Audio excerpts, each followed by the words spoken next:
गुरुर्देवो महेश्वरा गुरु साक्षात् परब्रह्म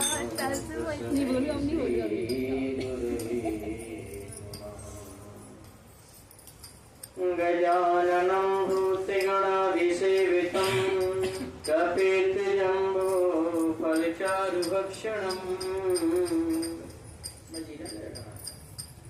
उमासुतं शोकविनाशकारिकं नमामि विघ्नेश्वरपादिपङ्कजम्। बोल गोविंद भगवान की जय, बोल व्यासव्यास जी महाराज की जय, श्री हनुमान जी महाराज की, श्री कृष्ण गोविंद हरे मुरारी हे नाथ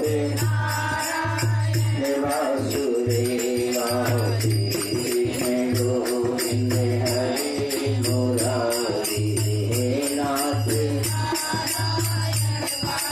देवा, हे नाथ नारायण वासुदेवा, हे नाथ नारायण वासुदेवा, हे नाथ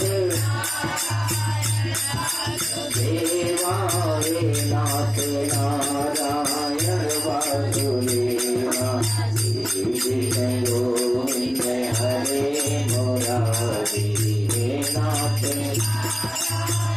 वासुदेवा, श्रीमन्नारायण नारायण नारायण, श्रीमन्नारायण भजमन नारायण नारायण नारायण, भजमन नारायण बद्री नारायण नारायण नारायण, बद्री नारायण।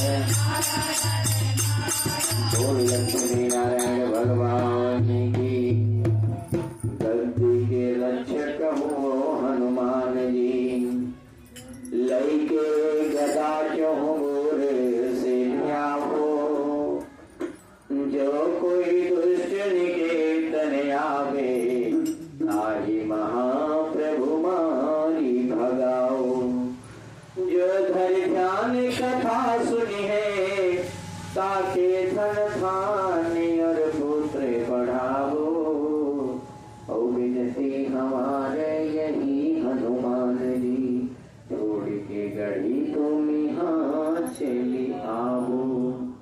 कथा प्रारंभ होते है, सुनो वीर हनुमान, राम लक्ष्मण जानकी सदा करो कल्याण।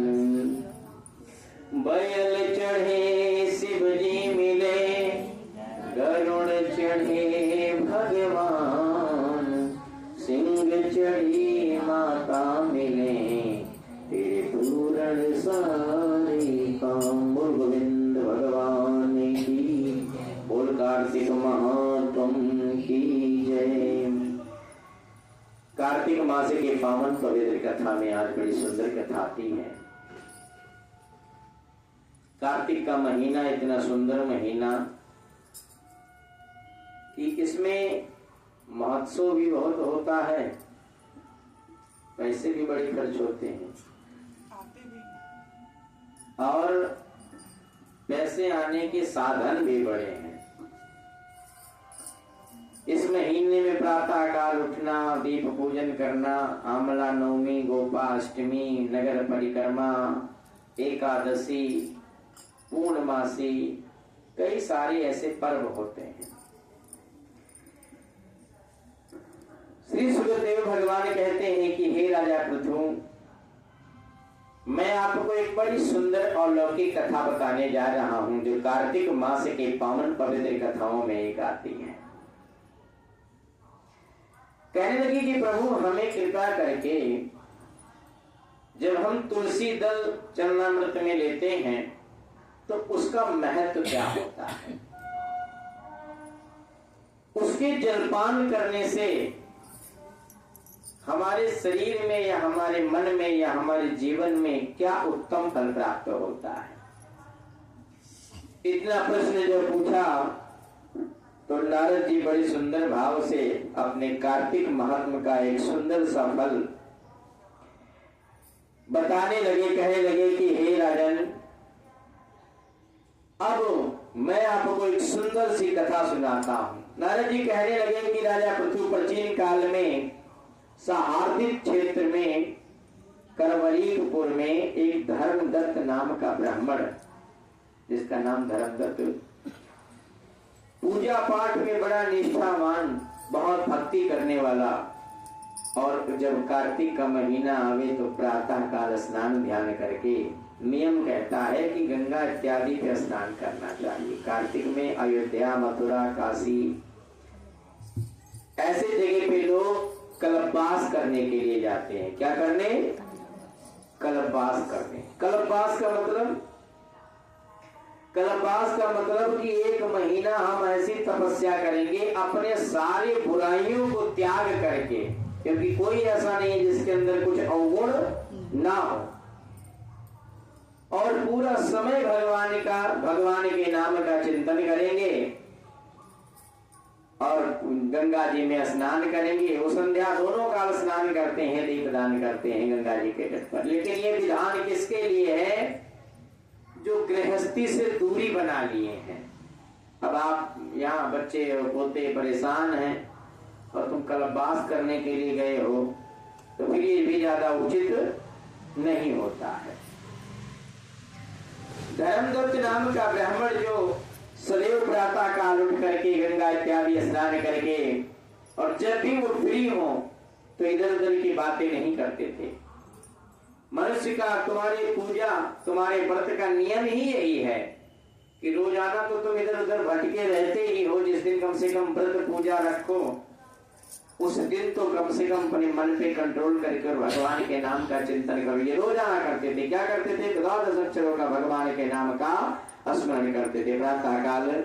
ओम नमो भगवते वासुदेवाय, ओम नमो भगवते वासुदेवाय, वासुदेवाय कृष्ण देवाय, वासुदेवाय कृष्ण देवाय, ओम नमो भगवते वासुदेवाय, ओम नमो भगवते बोल वासुदेव भगवान की।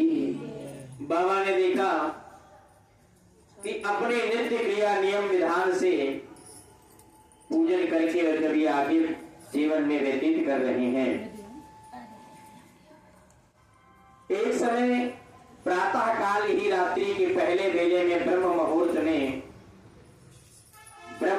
में राजा ने ब्राह्मण देवता के लिए बड़ा सुंदर देवालय बनवा रखा था। और जब देवालय ये पूजा करने के लिए जा रहे थे तो इनके हाथ में गंगा जल, और उस गंगा जल में है तुलसा दल। क्या? तुलसा दल। और पूजन की सामग्री बड़ी सुंदर भाव से पुष्प, चावल, चंदन, अक्षत जो भी है, जो भी जिनका पूजन करने की सामग्री पूरा लेकर के, और रात्रि के पहली ही बेला में भगवान के दरबार में पूजन करने के लिए, सेवा करने के लिए जा रहे थे। रास्ते में जब जा रहे थे तो उस समय लाइट वाइट की व्यवस्था तनी कम हुआ करती थी। पतला रास्ता, कच्चा रास्ता जा रहे थे। ऐसे बगीचे से होकर के देख रहे हैं कि कुछ ही दूर पे कुछ घुड़घुड़ाहट की आवाज आ रही है।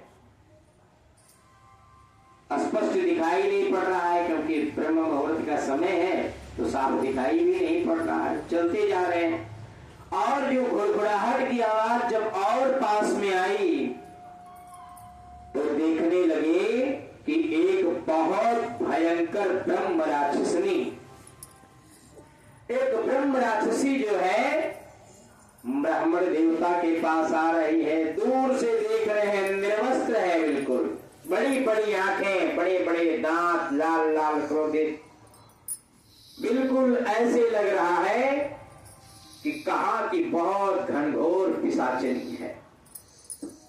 वो केवल अपने रास्ते पे जा रही थी, ब्राह्मण देवता अपने रास्ते पे जा रहे थे, लेकिन जब आमना सामना होता है तो ब्राह्मण देवता के रोह कांप जाते हैं और डर के मारा जैसे ऐसे चिल्लाते हैं। इनके पूजन पात्र में जो जल था, जो सामग्री था, वही जल पात्र तुलसीदास दल वाला जाकर के ब्रह्म राक्षसनी के ऊपर पड़ता है। बोल गोविंद भगवान की। और जैसे ब्रह्म राक्षसी पे पड़ता है, तुरंत ब्रह्म राक्षसी का देह निरोगित हो जाता है और दिव्य धवल शरीर में आकर के और देवदत्त शर्मा ब्राह्मण देवता को प्रणाम करती है। ब्राह्मण देवता ने पूछा, भाई तुम कौन हो और कौन से ऐसे कर्म किए थे जो तुम्हें ब्रह्म राक्षसी बन करके भटकना पड़ रहा है। इतनी बात सुन करके कहने लगे कि हे ब्राह्मण देवता, मैं अपने ही पापों के कारण ये दुख देख रही हूं। यानी कौन सा पाप आपने किया भैया? कहने लगी कि मैं सौराष्ट्र देश में एक भिक्षु नाम की ब्राह्मण की पत्नी थी। मेरा तेज स्वभाव था, तेज बोलने का स्वभाव था, थोड़े सा कर्कश कलेश करने वाला मेरा नेचर था। कुछ लोग होते हैं कि जो सुनते भी हैं, सॉर्ट आउट करना चाहते हैं तो ठीक है, अब नहीं डट गए। और लिखा है कि राजा योगी बाल हट सकल लोक में ख्यात, अपे नारी हत्यति कठिन, पर प्राण जात। इसलिए प्रयत्न करो, ऐसा शब्द बोलने का प्रयास करो कि जिससे विघ्न बाधाएं न उत्पन्न हो, पीड़ा ना हो। मैं बहुत तेज कठोर शब्द बोलने वाली थी। मैंने अपने पति से कभी मीठे शब्दों में बात नहीं किया। मेरा आलस मेरी कमजोरी थी, मैं कोई कार्य नहीं कर पाती थी। हमारे इन सभी कर्मों को देखकर मेरे पति या मेरे घर वाले सब बहुत पीड़ित हो गए। कैसे निर्वाह किया जाए, बड़ी परेशानी हो रही है, ढंग का भोजन नहीं मिल पा रहा है, समय से भोजन नहीं मिल पा रहा है, कोई सुविधाएं नहीं हो पा रही हैं। मैं प्रयत्न तो करती थी सुधरने की, लेकिन मेरा नेचर ही ऐसा था, स्वभाव ही ऐसा था। क्या करें? बड़ा लड़ाई झगड़ा हुआ और ब्राह्मण देवता ने दूसरा विवाह करने का प्रयत्न किया कि जब हमारा व्यवस्था नहीं बन पा रहा है तो हम दूसरा विवाह कर लेते हैं। इस बात को सुन करके मैं गुस्से में आकर के और खुद ही जा करके विष पान कर लिया। क्या पान कर लिया? विष पान कर लिया। और जब मैं विष पान करके मेरा देह का अंत हुआ, कौन सा चला लिया? बोल गोविंद भगवान की जय। और जब यमराज के दूत हमें लेने आए तो यमराज के दूत हमें डांड फांस में बांध करके लेकर जाने लगे। और जब ध्यान मूर्ति यम के सामने हमें खड़ा किया तो खड़ा करने के बाद में कहने लगे कि सबसे पहले योनि इसको देना चाहिए। कौन सा? बोल गोविंद भगवान की जय। श्री लक्ष्मी नारायण भगवान की जय। देखने लगे कि ये जिस बर्तन में